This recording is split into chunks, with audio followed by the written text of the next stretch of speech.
Father, as we come to you today, we come to you humbly asking for guidance. Lord, we know the days we fall short before you. We know that your grace and your mercy, that your Son Jesus Christ came and died to pay our sins. Lord, I pray that we're so thankful for the blessing of being here in Lee County. We're thankful for the season that we're in of celebrating the birth of Jesus Christ, being able to gather here freely. Lord, I lift up our students and our staff. I pray for safety for them over the Christmas break. Pray for them to do extremely well in their exams. Lord, as we come to you today, we just say thank you. We thank you for being in Levy County. We thank you for Florida. We thank you for our teachers and our staff. We ask all these things in your name. We'll trust the flag. I pledge Allegiance to the flag of the United States of America and to the republic for which it stands, one nation, under God, indivisible, with liberty and justice for all. Do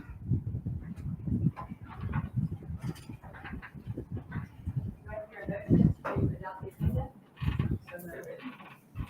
It's been moved and seconded. All those in favor say aye. All those opposed say aye. Motion passes. I'd like to welcome everyone to our meeting tonight. At this time, we'll entertain any public comments.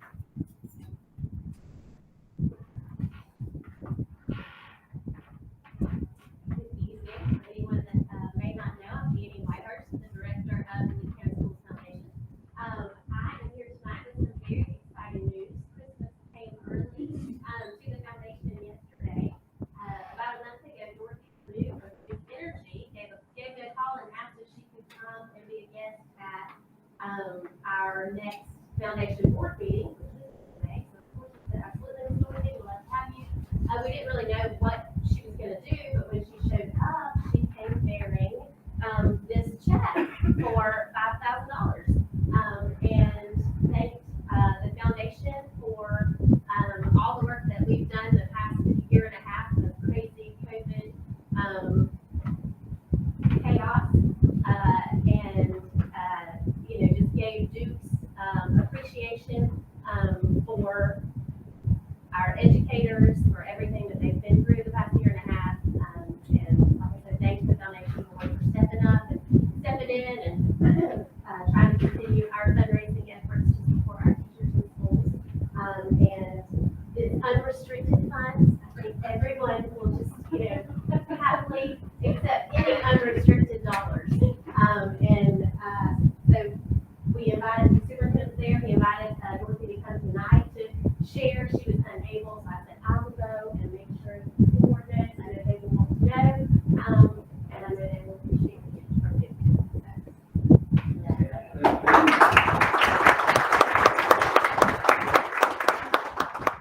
Annie, I also really want to thank the foundation and thank you for recommending our superintendent to be our star superintendent.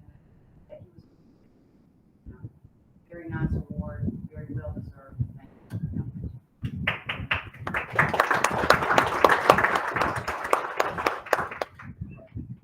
Chair, if I might have this moment to speak to that. So, it was pretty humbling to be recognized up on the stage. One of the things that I shared that if it's awarded, but this award you count because of the generosity of the county.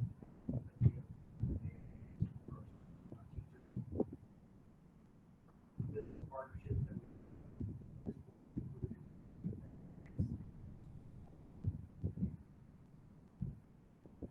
that trailblazers, people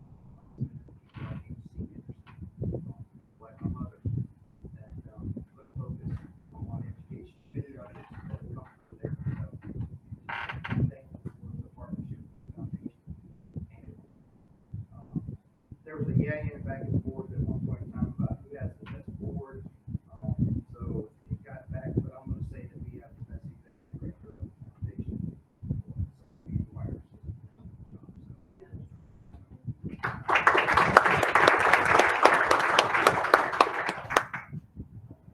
Madam Chair, do I make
we've made a recommendation at the last, and we voted, on the recommendation, but, This is the final reading, so. so I move that we adopt the policy.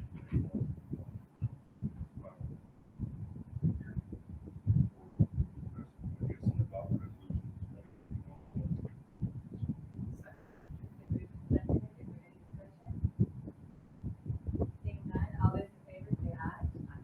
All those opposed say sign.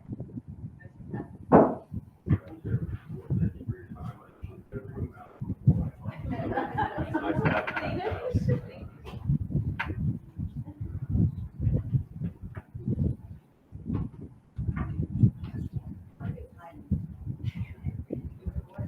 passes. Hey.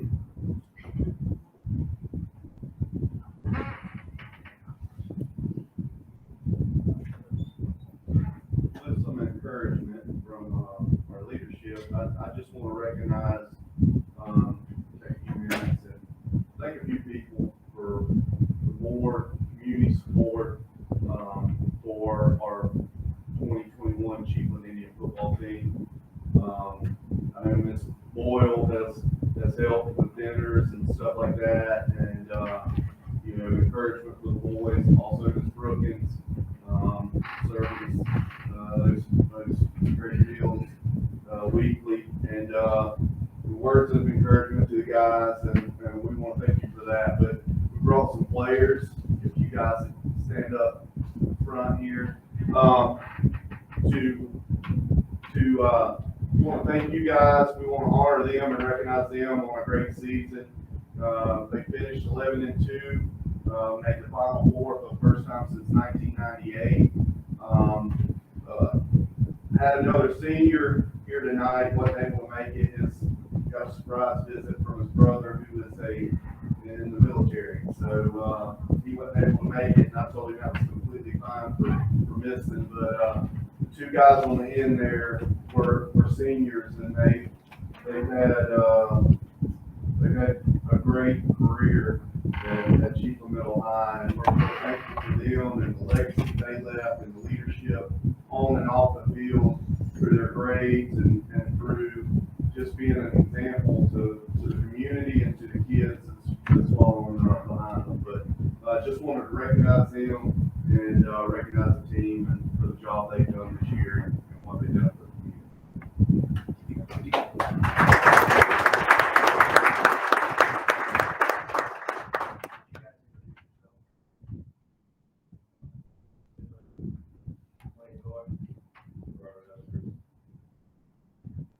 And I want to, you know, I don't want to leave here without saying this. My eyes was opened up through this process across the county. The support that we got not only from inside Chiefland, but just the phone calls and the texts and the support from everybody from the communities in Bronson and the Williston area was amazing. And we're thankful for that, and we're grateful for it, and we hope to return that favor sometime down the line of those areas. So we're thankful. Coach Gordon, you guys, just look at get a picture, so turn around, face. But I haven't talked about recognizing the players. Let's recognize our good coach right there.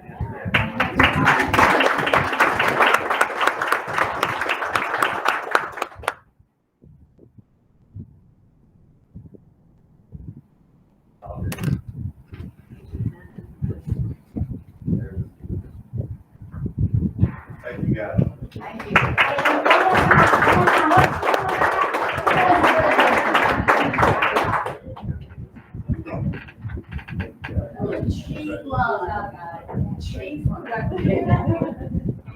you.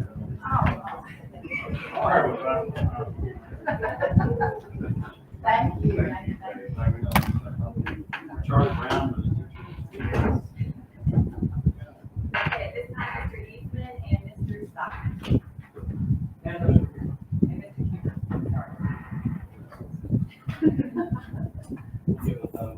I'm gonna go over the first part, bidding performance. Want to give you an update on the deals, this is where we saw surplus equipment and vehicles.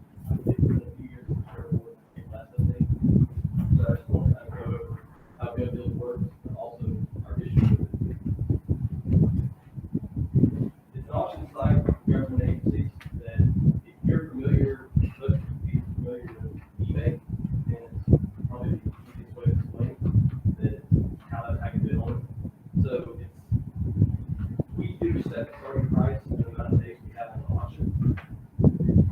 That's important for the number of days, based on if we have items that we need to look at, expect before they actually bid on the item. The also starting bid matters because the starting bid determines if everything goes up.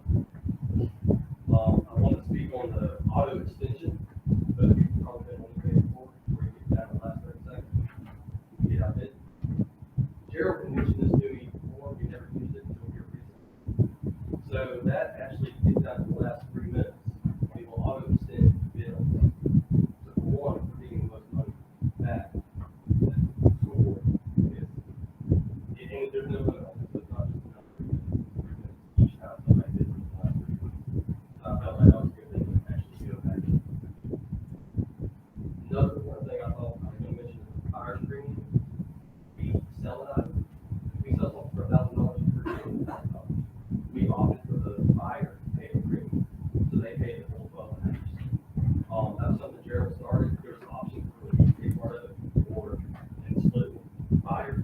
We opted for them to do that, and that's fully upfront. When they bid on the item, it shows the buyer's premium for whether that be big. So, payments and options. We have deals handles everything.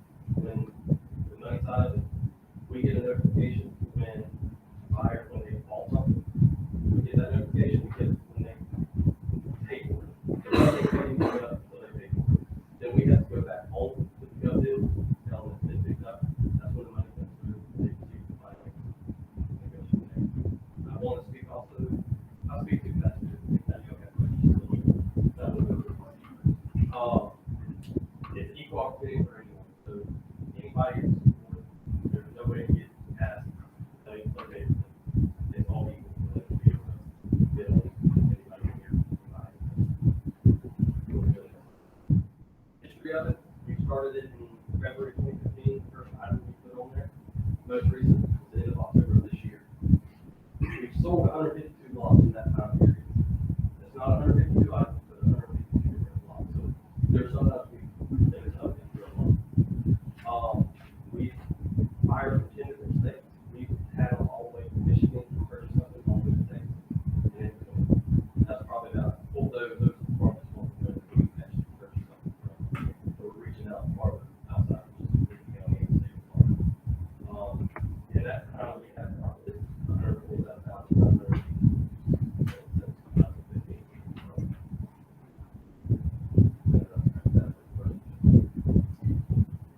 So does that mean you sold $127,908.42? Likely, probably. Probably 10 million.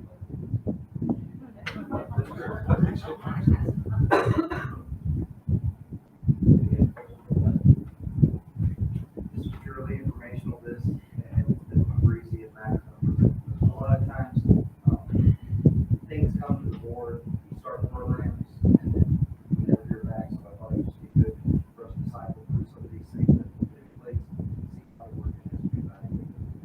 So, Brandon's done an excellent job for us, so,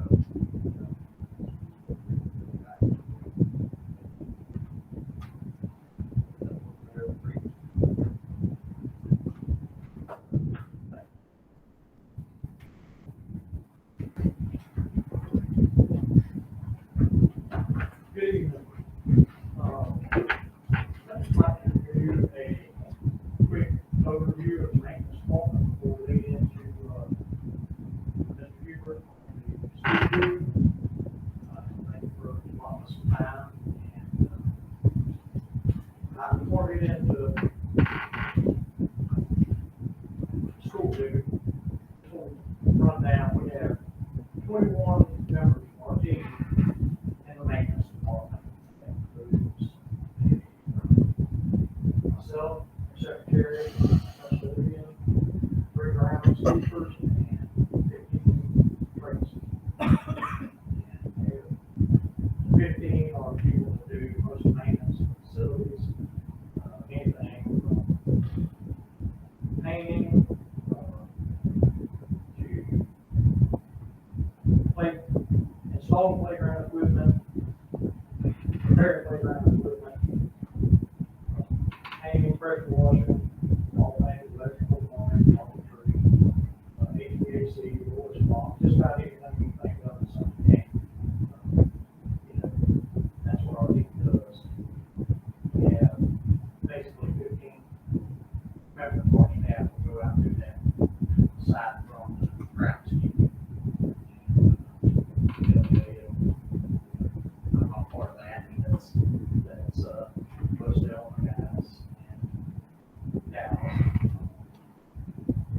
one team member that we share with the technology department, and he's the telecommunications, and he works closely with both departments, almost an hour going into technology, because everything's on our bio system, so IP, and it's kind of a big area, you need a long person and you need IT people, and he also does all the cameras. The, on the first page, I did a little handout, and Brad's also on the field. This one, that's on the second page, actually, so that is our paper of this. The acreage that you maintain, mow, trim limbs, mostly three guys doing this, breaks it down by schools, and it even shows areas the school staff knows, maintains, and the areas on the total at the bottom is the district. What the school staff knows, the district maintains, what we go and maintain. And on the last line is areas that we don't mow on regular rotation, but outline areas that we take care of as needed, places we don't use, that's just, and all these numbers are approximate. Somebody will say, we don't have this many, it's all approximate. We're gonna get down to brass tacks on that.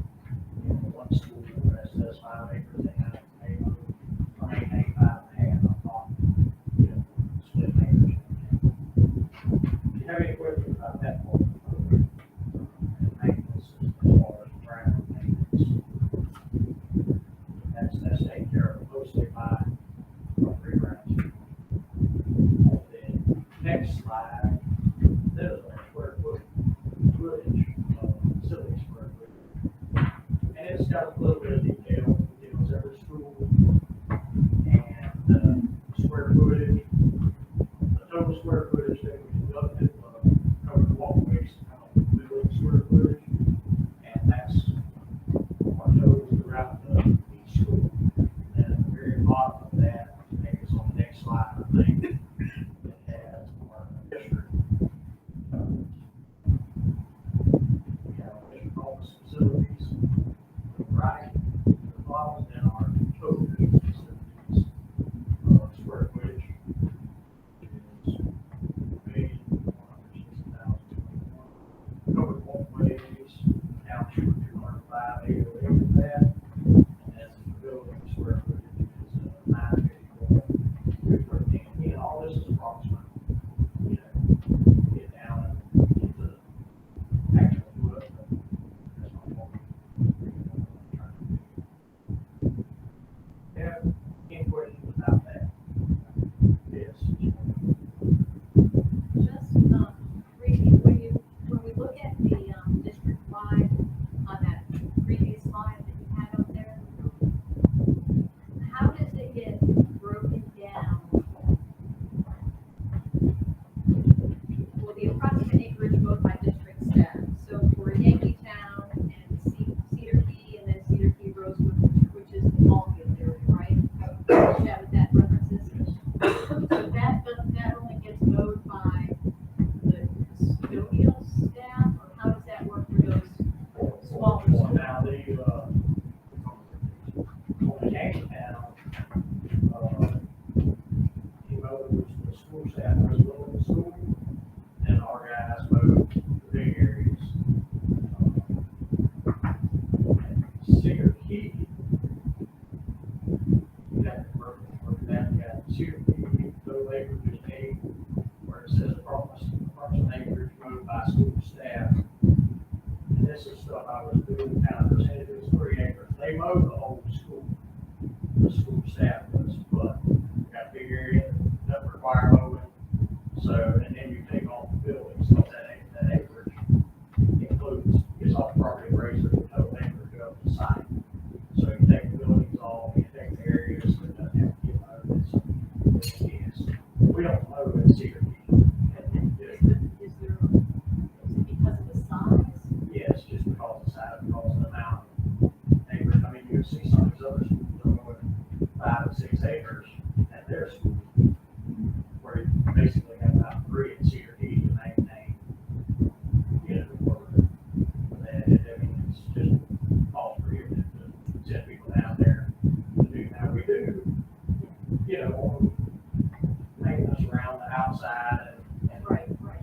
like that as we need. But actual rotational mowing, we don't do at CRD. We do approach with it. That's why you'll see approach with the school staff, the zero there, we take care of that whole complex. And in saying that, I mean, we take care of it as a matter of standard. Some of it, sometimes the school may go down there, go there, you know what I'm saying, but it's our responsibility. And that's why that, you see that. Okay, thank you. Like I said, there's, you know, that 3 acres, maybe 3.5, maybe 2 or 3. It's hard to tell because I didn't go to the trouble of breaking it down to the rest of it.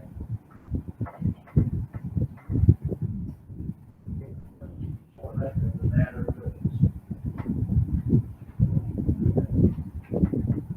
and I want to also say that,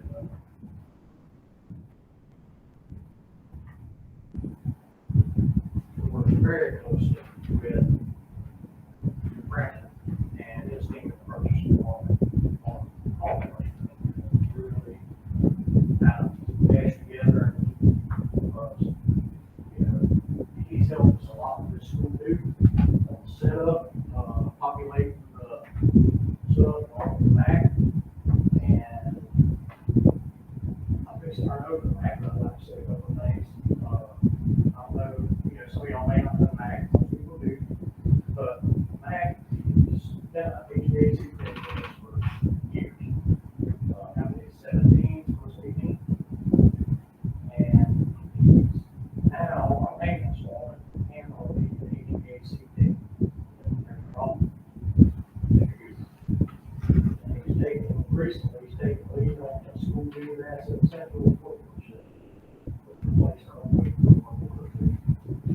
Emails come in from the school, secretary types them up, and we'll have to our guys go out and perform the task, they try to keep up with the time, it comes back in, it's not here, we're trying to track it, and let people know, and we'll talk about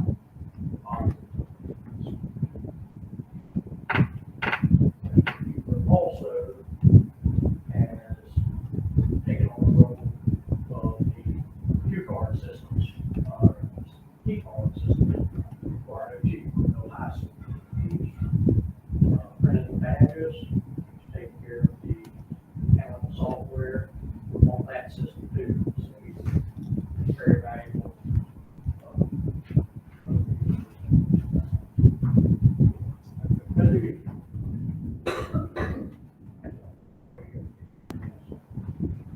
Just to give y'all a recap of what school do is, in 19, y'all voted and approved us to have an electronic cloud-based workflow system to replace our old paper system.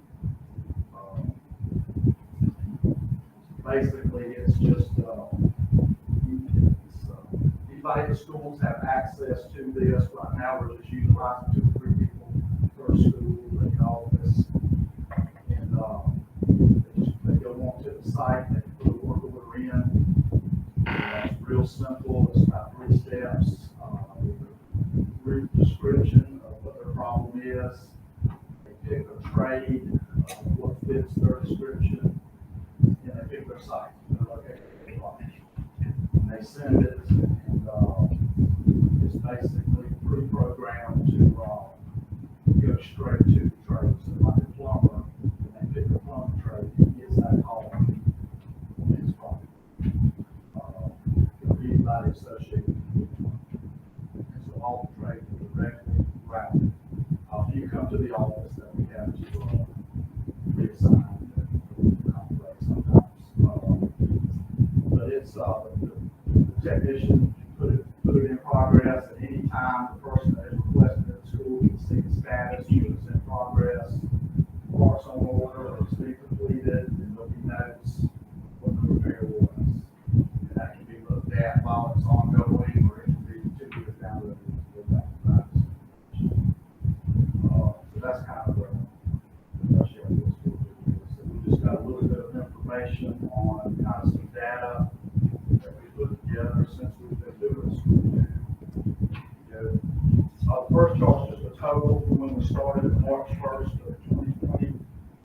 about 7,000 calls. It kind of breaks down the completed or still assigned.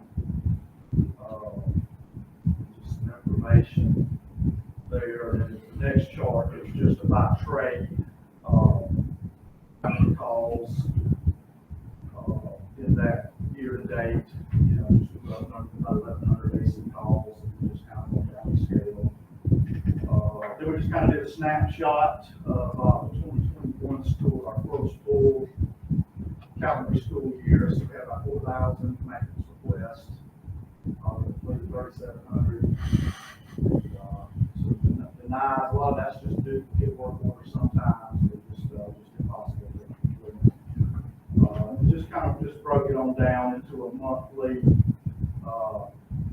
what we do in about a month. I think this was the month of August, so we got about 500 calls.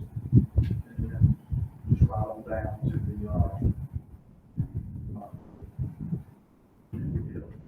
trade there, and then we just did down calls to the week. So that's,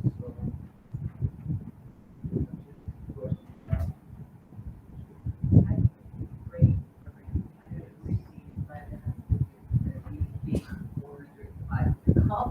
Because it's hard for me to say, yeah, for you to the red wire, you as a middleman, so much gets lost in translation. and that's why we wanted all our system, you know, we get clarity and make sure we're taking care of the issue. You know, because sometimes we go through people, it doesn't, I feel like people are getting they learn it, they don't, I think the hardest thing for them to understand, when I call, they'll put it in that system. And it's one of the categories of route certificate technician. That's the quickest way to get it. Put it in. Call in our office or send an email. Just get automatic. Screen out. Mind you, if it's an emergency, we still need to call. And just because it populates, they're doing something, they might not get it. Right then, you know, they'll get it, they might not see it. They stop. You're very good explainer of things up to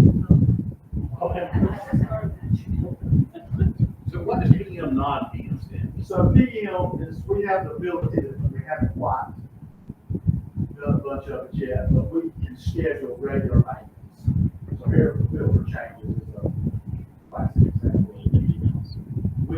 We still have to build that system, we just haven't gotten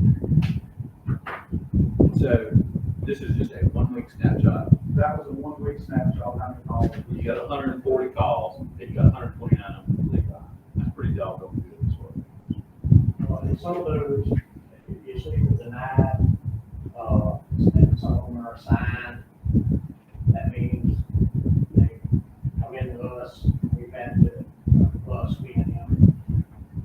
He has to assign them to a trade, there's some stuff, we get all kinds of requests, you can imagine. Some stuff is not automatically going to be taken care of. You know, there's financial constraints, there's logistics, so, and then you'll see the denied, and that's where some of that comes from. We have to use our best call process and see if it's something that can be taken care of. Because you can't do everything, so. And now Mr. Hebert, only got on. Yes, sir. It is. So I've often heard you say, Mr. Hebert is nowhere near as flashy as you are. I'm gonna ask you this. And I think sometimes we forget this. I've heard you say many times, Mr. Hebert wears many hats. Most folks, they hear Mac, Hebert, they think that's just a hair conditioner. My experience has been he's kind of important right here. I wish you could elaborate on being hats. Mr. Carroll's already looked at me about the time, I think, but, we could go on a while, but, Matt handles anything from, he handles all of our fuel costs, when, gas,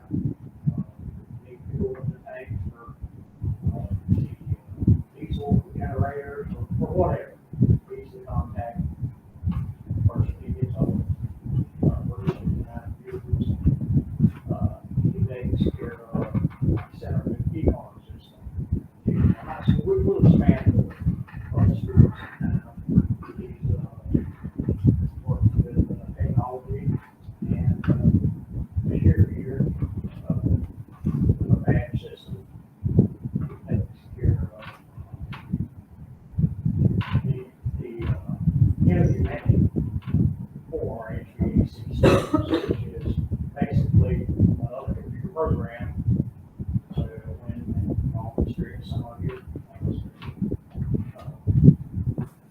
actually, you know, if somebody forgets to call to say leave the error, it's over in different office. That could be in, what you do over there, so. I guess it's not that, but. On Sunday afternoon, on Monday, we're supposed to have. And not to say that, you know, we don't have some stuff to do with practice ourselves.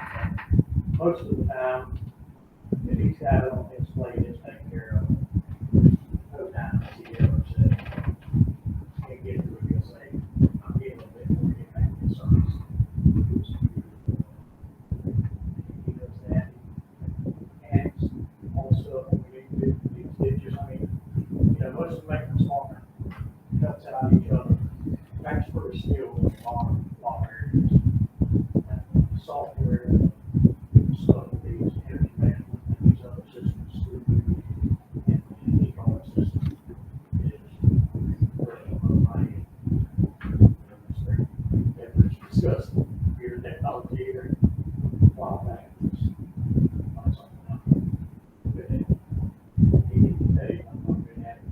He's out, I have to go in and do something. Spoon feed me how to do it on the system.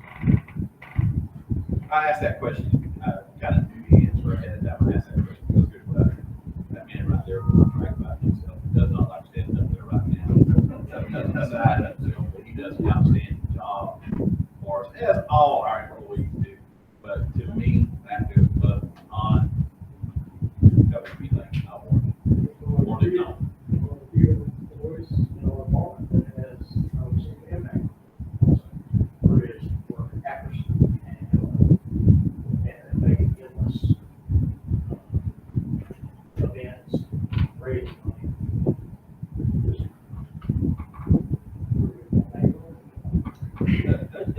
Your whole department's doing a great job. Thank you. Next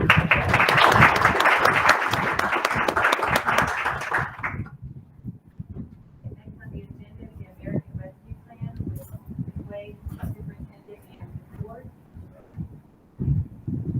You see tonight, 4,000, that was a number that I did not know.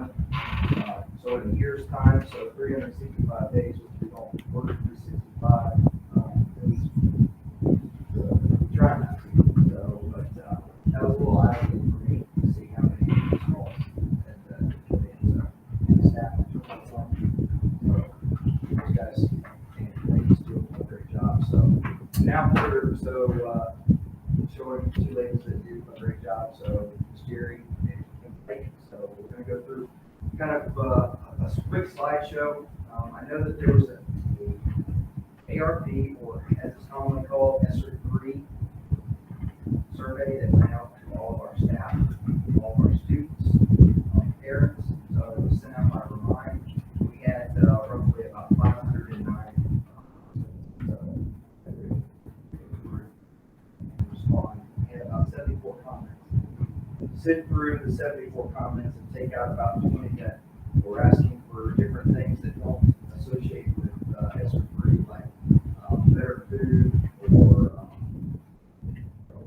comments that like, I don't know, but anyways, there's about 50 comments that really address these things right here.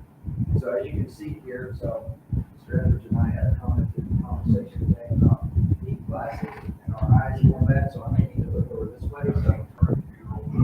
So anyways, if you see here, the number one option here was educational technology. If you remember, probably about 2 months ago, so Morgan addressed the board and we applied for some federal funding through ECF, and we were able to be awarded funding through ECF. The federal government does $7.1 billion. So of that, we were able to be about to be taking ownership of almost 1,900 Chromebooks for our students. Laptops. A little bit over 500 and About 500 laptops, which would be 500 laptops for teachers. So, and admin, that had older laptops that are on the last way, and really have difficulty keeping them virus free and things like that. So even though that was the number one thing, we are gonna address that to a certain degree, because what we did, we used some matching funds. So we used some funds from ESSER two, and we used ECF, okay? So we addressed that in ESSER two. The next highest thing that you'll see there will be addressing learning loss, and also addressing the needs of vulnerable populations, And then the third thing was facilities, okay? So with that, we'll scroll to the next thing.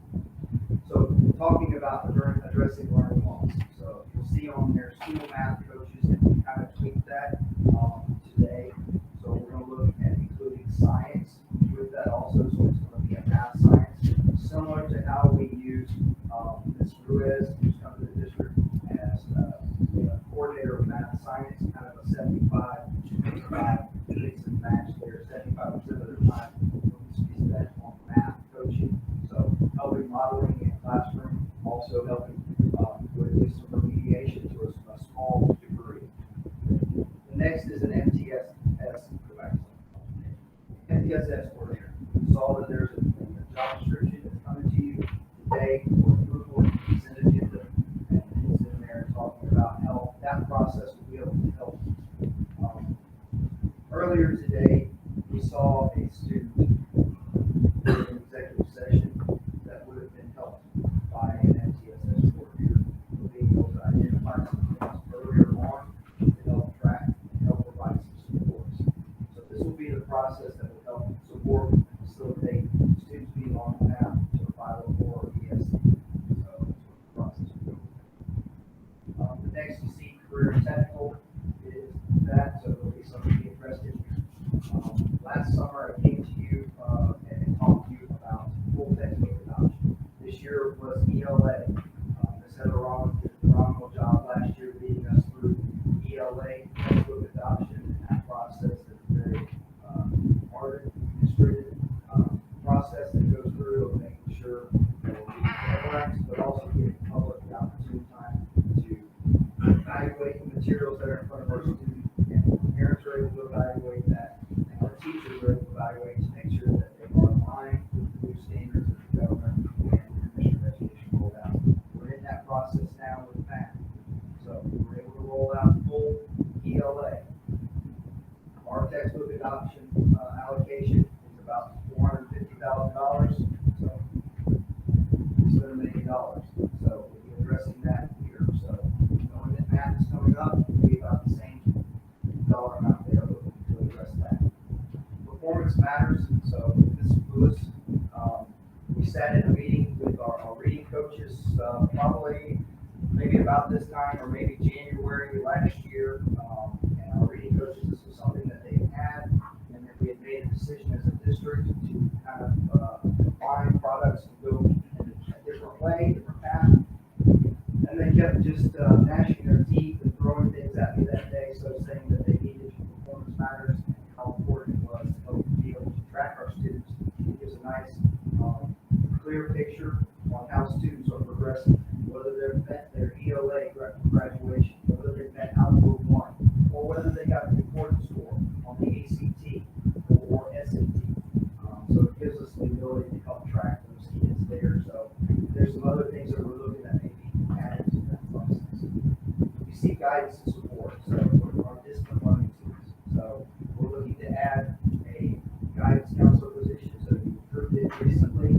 So for our maybe virtual program, so that way we'll have take that off of the plate of the school counselors and our school sites. So we each community, so we'll have one site there that will help to make sure the students are receiving ESC scores, making sure IEPs are being followed. So through the virtual school. Social and emotional, so we're looking, we're going to write in there to try and find mental health clinicians that will help, and also behavior specialists that will help with this process. One of the things that came out of FAD's meeting a couple weeks ago down in Tampa is talking about how the need for more mental health.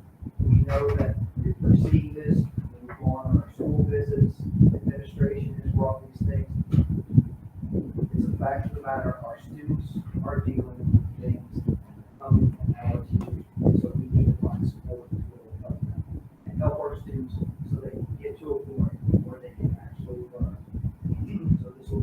of that process there. So, the continued STEM and literacy coordinator, those positions we wrote in 2 years, so this will finish up for the final year during the school year of 2024. And then you can see the high focus on third through fifth math and also our K through farms. So, talked about making sure that we're getting students the focus of last week at the Rural Economic Summit was talking about third grade kids being on third grade level, being able to read on third grade level by the time they get to the summit. So trying to get those, and trying to really work in on those programs with our teachers. Addressing the needs, so here on this, so I'm going to ask, so Ms. Jamie, I'm going to kind of speak to some of this, so. So the transition supports, so. That's the, The ESC fairs, so. but, so the transition with the students with disabilities, that's, to support the students that are in the, who are alternately assessed. So our students that have intellectual disabilities and their transition, into adulthood. All of these were areas of focus written into this ARB or ESSER group that we think have to be identified and have to be addressed. So there were certain parameters that we had to hit, so these are some.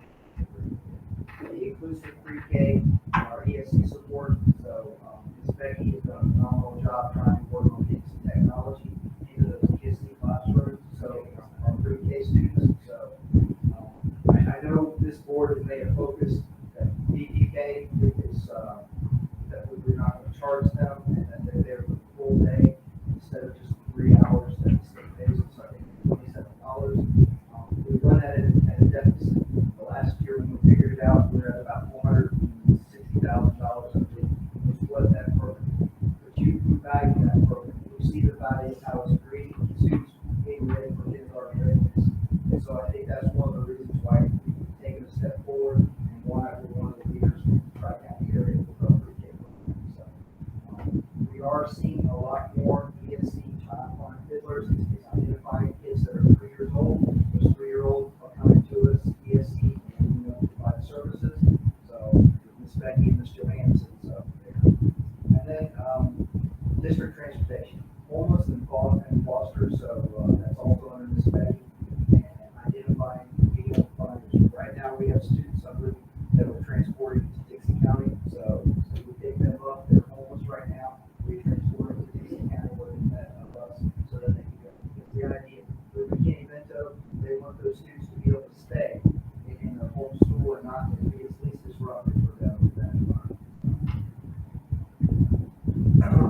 Mr. Eastman's done a great job, so I'm searching, I'm trying to find things that can really help our custodians and help our crew with things that will be identified, that will be non-recurring expenses, that will also help the general fund. So it's an idea of looking at ways, because once again, whether we like this, we're going to get this windfall, but 2 years down the road, that windfall is going to be gone. And we have to make smart decisions. That's why these positions are time sensitive. That's why they're not just wholehearted. They know when they go into those positions that it's for a time frame. That's why we're looking at identifying some of these areas right here where we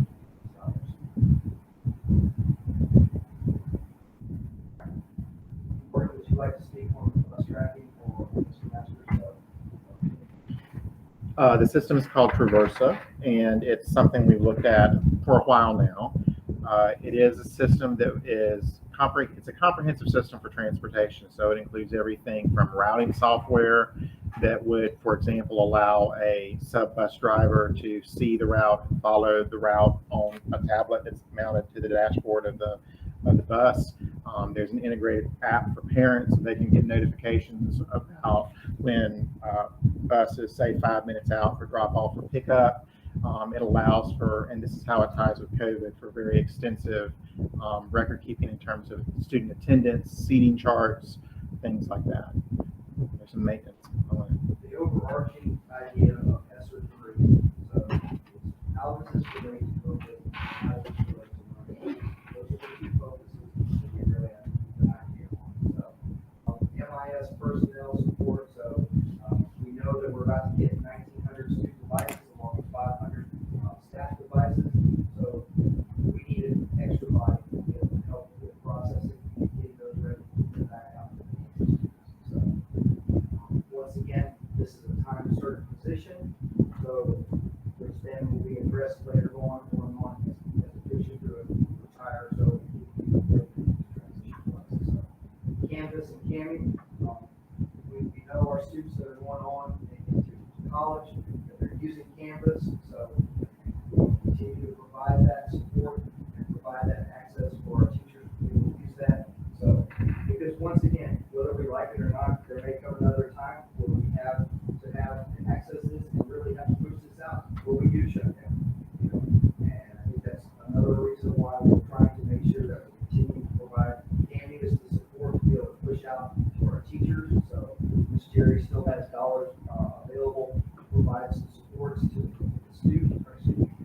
staff and also to parents to provide parent resources on our campuses.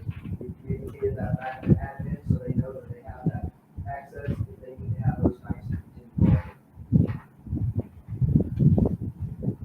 Talked a little bit about student and staff devices and connectivity. And one of the things, so we've also ordered 900 Jeeps. So we've got 900 Jeeps. So that was another partnership using the federal dollars also answered. And then once again with our ESOL. So Jamie, would you like to talk about ESOL? Our ESOL aides sometimes struggle to produce the documents that we need to produce. They do a lot of translations for our schools, and so to get away with just having them use a Chromebook is really difficult because they can't connect to a printer and do all that we need it to do. So we've written in there for them to have actual laptops so that they can have and printers so that they can have what they need to be able to properly support the schools, as well as they can communicate with any students via their laptops. If they're virtual for some reason, we go virtual, or we have any students that are quarantined or anything for a amount of time, they need to communicate with them. They have a laptop to be able to support them effectively. You see the assistive technology, one of these addressing those students of special needs. So that will be able to address right there with assistive technology for them. Mr. Coward, as a late addition and as a result of the stakeholder meeting, we have gone back and added a minimum of 3 new smart boards. Well, I'm not supposed to say smart boards, what's the Interactive display board. interactive whiteboards for every school, a minimum of 3, and that was a result of talking to teachers and principals at the local stakeholder meeting. So that's not captured up there. So let me explain it for the time frame. So we sent Cynthia a survey out, received the surveys, we then held a meeting, so within the Tuesday, 29th, so afternoon. So we had 3 people from each school. We had an admin, a teacher, and a school-related employee. So we also had representation from Ms. Carson and Ms. Pearl. So the association was also there to be able to go through this and give us feedback, and then we gave them through the end of that week, and through that feedback that we gave the week, that's where some of the school sites, I think we got feedback from Yankeetown, Cedar Key, Joyce Bullock, Williston, Bronson, I think everywhere we had some type of feedback. So we evaluated where it sure was something we had already addressed either in CARES or ESSER2, or things that we added on the smart boards there. So. Summer school. So we know we had 1,000 students last year in summer school. So continuing that process, so along with we're already in after school tutoring that's going on right now, and the summer bridge. So those programs will be run through this. We'll be looking to fine tune. Jamie's working on curriculum-wise, starting that process in January, getting that set up for our teachers. So, and then using use a little bit more targeted approach. We used the shotgun approach this last year with 1,000 students. We'll probably tighten it in a little bit, more of a laser focus targeted approach through those summer school programs. All right, this is Mr. Lott's favorite, so I'm going to let him speak to what the Halo is. Well, the Halo Smart Sensor is designed to combat some issues that you have seen as a board, as well as what we're seeing at the school level in regard to things like vaping, but other things as well, like bullying and some issues that we've had. Some of the prime locations for vaping on our school campuses, and this is obviously more of a secondary issue, are in our restrooms, our bathrooms, and also our locker rooms and other areas. But those are really some of the larger areas. This Halo Smart Sensor device, it looks very similar to a smoke alarm, fits up into the ceiling. It has 15 different parameters that it can detect, and one of those is vaping. But it can also key in on a particular word. It can also key in on a loud noise. We've had issues where some vandalism has occurred in our bathrooms, this whole TikTok phenomenon that has been going around. And so if it detects a noise level above a certain decimal, or if it detects vaping and various other parameters, it also also measures any kind of carbon monoxide or actually carbon dioxide also in those environments. And so it will send a text message to a school administrator on that campus. They will get it. It will also send an email. And then that school administrator can then go to the restroom or the locker room or wherever that location is to see what's going on so that they can combat some of these issues that we've been seeing. Along with that also, so going along with facilities and air quality, so we're going to be looking at updating, so our HVAC, so our air filtration, so also updating doors, windows, so we're going to be looking at that, looking at ways that we can energy efficient, but also create better air quality. So, those. All right, where do you want to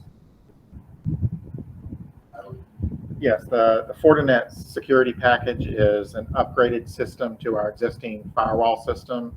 And without getting into security details, essentially it will give us some functionality in the event of a school closure. For example, it would allow payroll to operate payroll off-site if needed. So there's some significant security enhancements in that package. Also, they're talking about the employee costs with COVID, so would you speak to what our COVID costs were for the couple quarters? On the unemployment, when we had a shutdown, more out of work, normally on a quarterly basis, you get an unemployment bill, and it's probably $300-$400 maybe, sometimes over summer, but we were seeing bills of $20,000-$30,000. They were giving us a break, but we had to pay it and then go back and appeal as much as we could.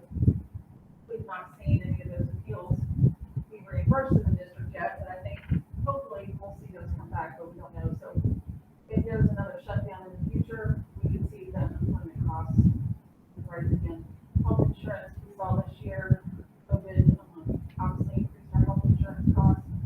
I think in the long run, we're probably going to see that continue. Because we don't know the overall effects of somebody that did have COVID. We've seen some people have heart issues and other things, but I don't think we've seen everything yet. There's going to be long-term effects. Substitute costs when we had an employee out were related to COVID, whether they had COVID or they were quarantined when we were in quarantine or their child was quarantined. When we have to place a substitute in that classroom, that cost was Employee bonuses, so this board saw fit to match those employees that were not recognized by the governor.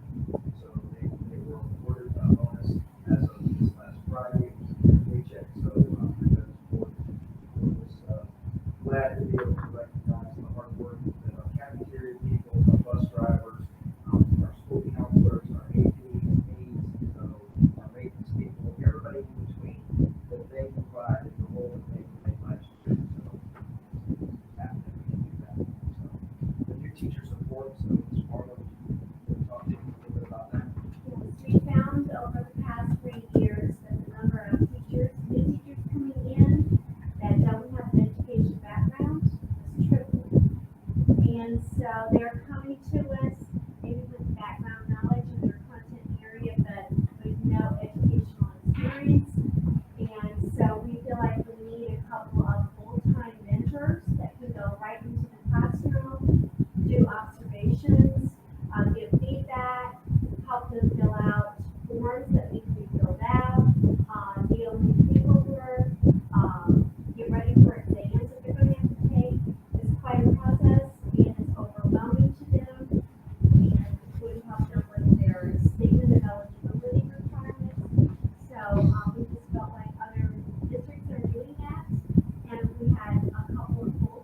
last thing, so we had a feedback and addressed it, so this is actually new, it's going to DOE. So I just wanted to share with you guys the process, through the timeline, the hard work. So Ms. Jerry, Melissa, Jamie, John, so Morgan, so Marla, Kim, all those, so Reese and Mac. So it was really a team approach that every area of the county is being touched.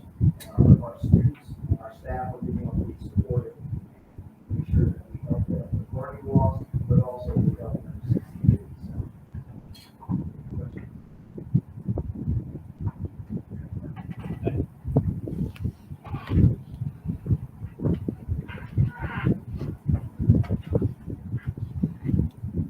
Okay, at this time, there are motions to approve the minutes for November 19th meeting.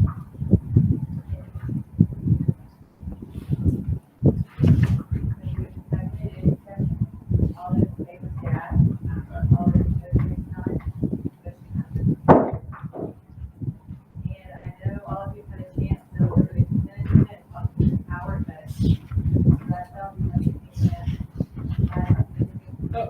All my questions were answered and clearly understand what we got going on. It's good. Thank you. We do have one amendment, so actually two. So, on family C, family medical leave report, on the issue two. So, that date is the third.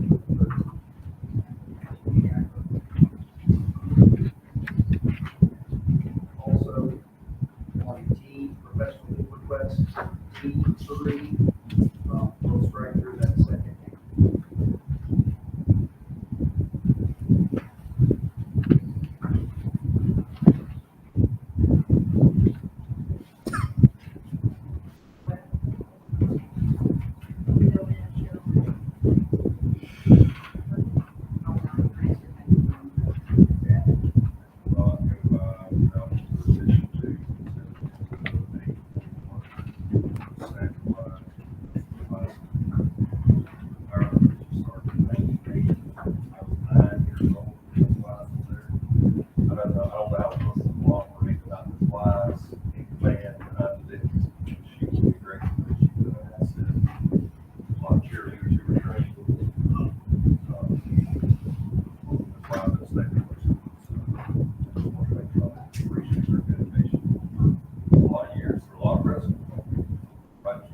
That's right. And I was gonna say the same thing about the slide, my cheerleading coach, she red-coated me numerous times. She actually, a funny story, when I played, I think it was a big county, I played a pretty rough basketball game, tried to get out of cheering after the game, and told her I forgot my bloomers, and we cheered, and I got my bloomers. So that's the slide, she is a rule follower, that's good, but she's gonna be missed, for sure.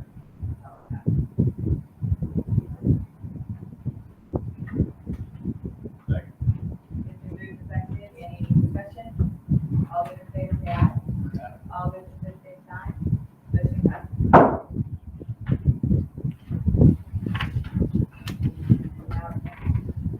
Yes, so I'm happy to report, first off, so Santa Claus, came early, last Friday. I had a phone call from Bradley, and, we're at the governor's budget for money to finish our special facility project in high school. We all know the process that the governor, although the governor and the legislature have been in for lockstep here recently, and that, his proposals have favorable results. So we still work the process, so as I said, somebody was happy to call and share that good news, that we will recommend here. That's a good news. So, as we're in that time of Christmas and season of giving, I would be remiss. You see here, we have very little, public interaction after we did the acknowledgements for football teams and so the foundation and different things like that. So, but I'd just like to take the time to thank, my staff and how hard they work, how much effort goes into preparing a board meeting, getting the board meeting ready,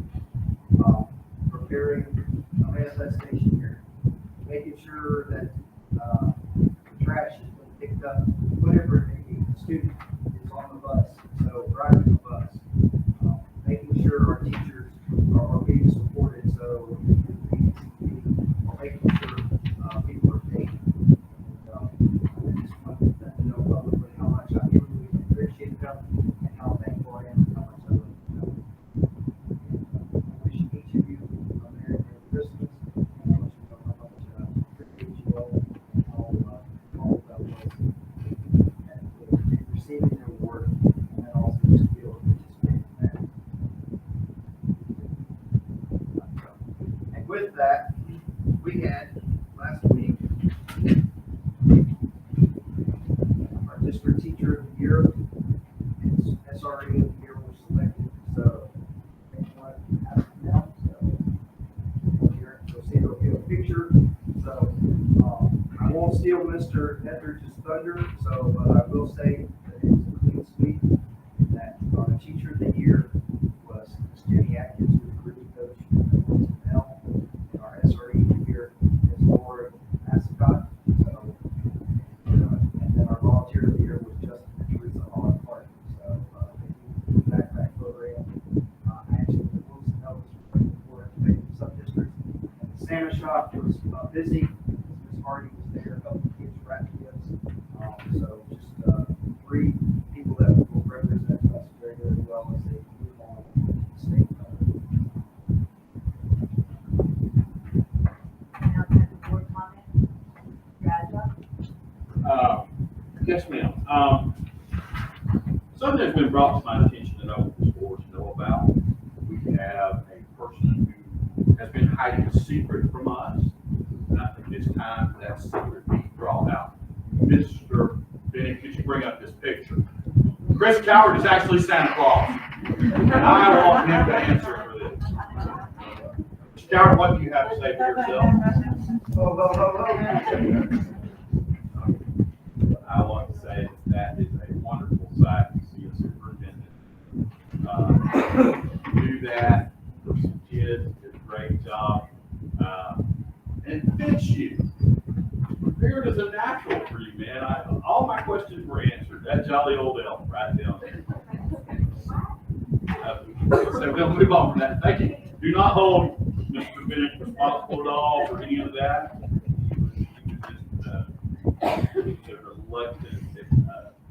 That's right. I want to apologize to y'all for missing the school association meeting. I had a good excuse for my wife was 50. I think y'all had a great time. I did a lot of progress. I missed it. I'm missing one last time with Mr. Devin. So always a good time.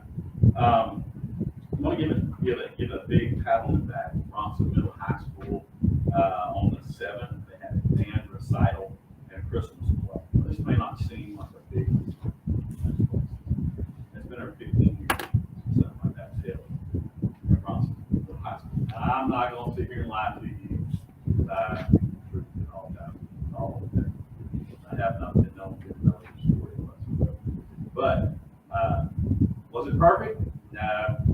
Were we on tune on everything? No. We had to start something. It was a great start. I'm proud of them. So district contest was today. Lots of good representation. Moving around and moving into Christmas and finding the exams, semester exam. Just look forward to Christmas. Remember what Christmas really is about. It's really about Chris Coward's birthday.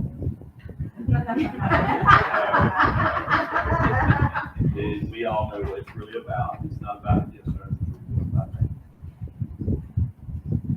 most important person. All our schools have these, and I encourage everyone to support these. We all know what county we live in. We've seen the numbers. So many kids that walk out of school on Friday. And this last one, there might not be one thing or that Christmas tree. They might get that free piece of candy back from the school. So every one of our schools has a program of some sort. Send a little food home with the kids and some home. This feature is for years done that. We have programs.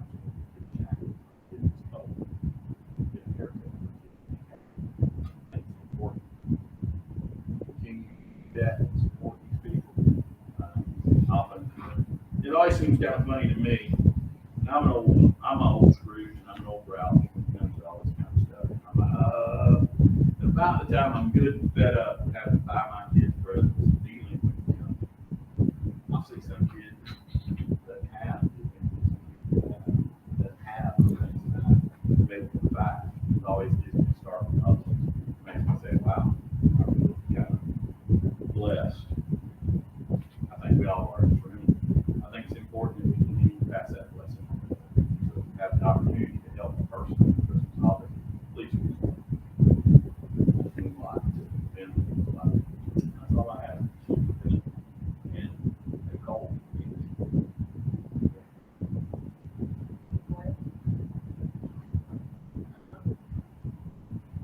First, I have to bring up the last meeting, and I just want to, yes, say I'm sorry for getting everybody a little scared. Didn't mean it. Very appreciative of the texts and caring and checking up on me. And, your superintendent put it in all of my water. Very fortunate for that. Just coming out there and making sure everything was okay. It really meant a lot. And, no promises, but I don't think that's happening. Moving on to Cedar Key, they had their Christmas program, Anna Hawkins at the Historical Society, helped a great deal with the teachers. And she wrote an incredible Cedar Key 12 Days of Christmas poem. I guess they had to do and it was awesome. Kids, every one of them that sang, there was not even any background music, so it was all acapella. They did great. I mean, they really did. They kept tuning. It was a nice night. Last night, Santa visited Cedar Key.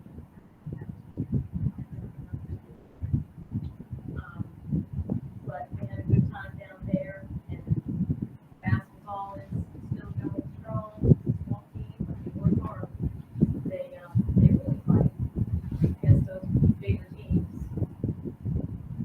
And I guess getting back from break, they will go into, their home at the end of January for Cedar Key. On the legislative side, I sent out an email to all the board members and district superintendent regarding some mandate that might be coming through, House bill that might be coming through, where, some monies that go towards the IEA will be provided federally. So they will have to make up some of these monies, but there's a letter in there that one of the Florida School Board Association members put together a template.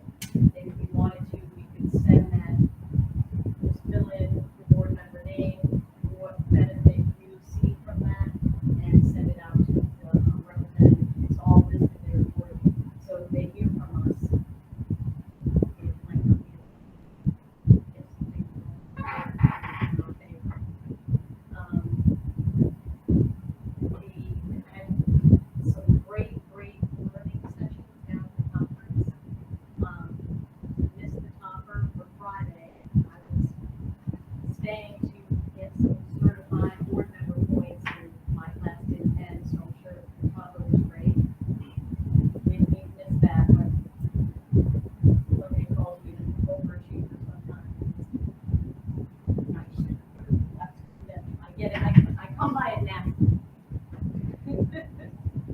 So the last session that they had, I just wanted to hit on, was a panel of students from all around Florida, one of which was supposed to be and they asked the students questions and their input. And it was so eye-opening to see and hear them speak, number one, and number two, how they would kind of bring, to me, sitting there listening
you're all from Lee County, a graduate of Lee County, and look where you are now. Well, my thinking about this is there are students that we have in our district right now that are going to be going here. I mean, I know I didn't go to school here, but that awesome man right there did, and our son came up through Chiefland. You know, I think it would be such a great opportunity to one day they could say up here, well, that's not as chosen for the junior support.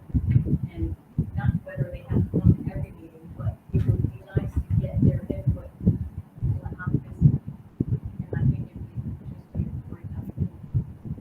So just some of my thoughts and listening to the kids now. I, and I just wish everyone a very Merry Christmas.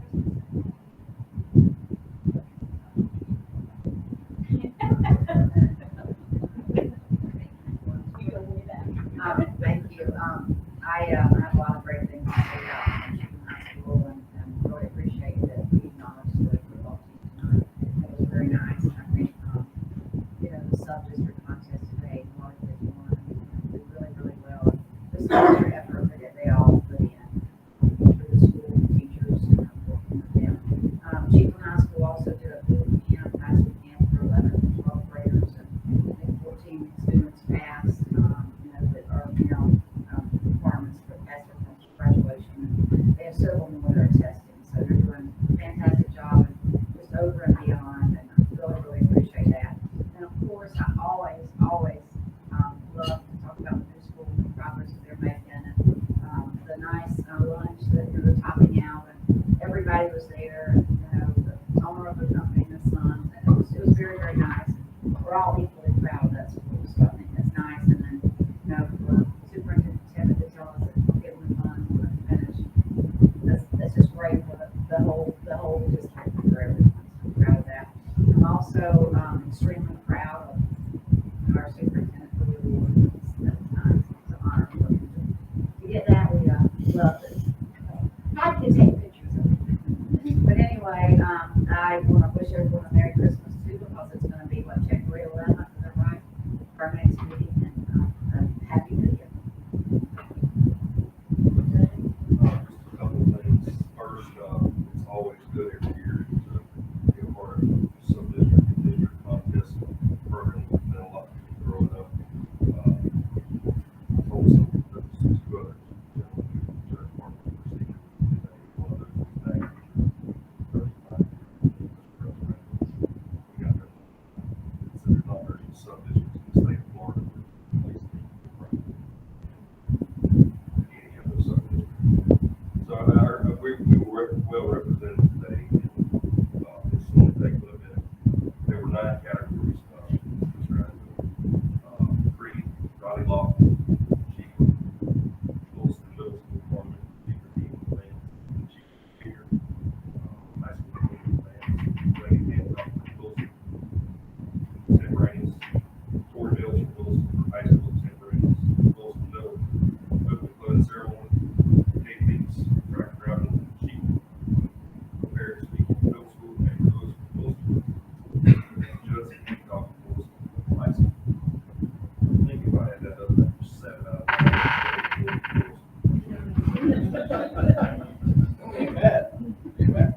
it's not. And just real quick, we always do this chief rules. I think we've created a good atmosphere. Chief football team being here today, I wish I could have said something real before we left.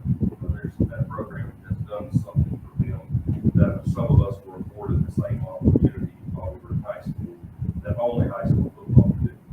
And they don't even know it yet. They don't, but they do. If you just put the helmet on and all, you don't know what I'm talking about. And they will one day. Along with that, you have to have a program that builds it all together, not just what happens on Friday night. So, kudos to Chief, because they're at that point where everyone would like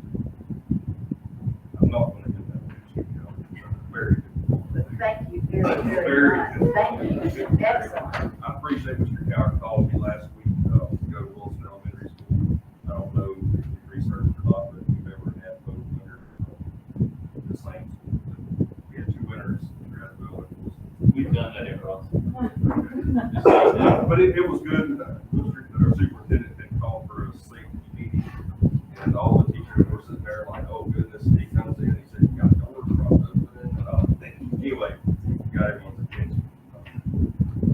I think Jane was about to cry because she left her door open. I'm saying, I cannot believe that I come to a safety security meeting. Doors locked open. That's the smallest thing that we can do. Make sure the door is locked open. And I said, I'm just messing with you. Congratulations. It was a good surprise. And I think, in my conversation, we went to convention the other day, last month, I've been able to work with a lot of different people, a lot of different scenarios, of all levels.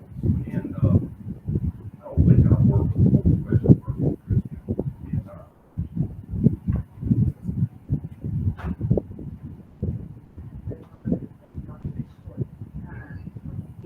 I came into the meeting tonight, I just, I had a heavy heart for this issue, and I said it before, that to go from safety and education became our number one concern as a board to COVID, and now post-COVID.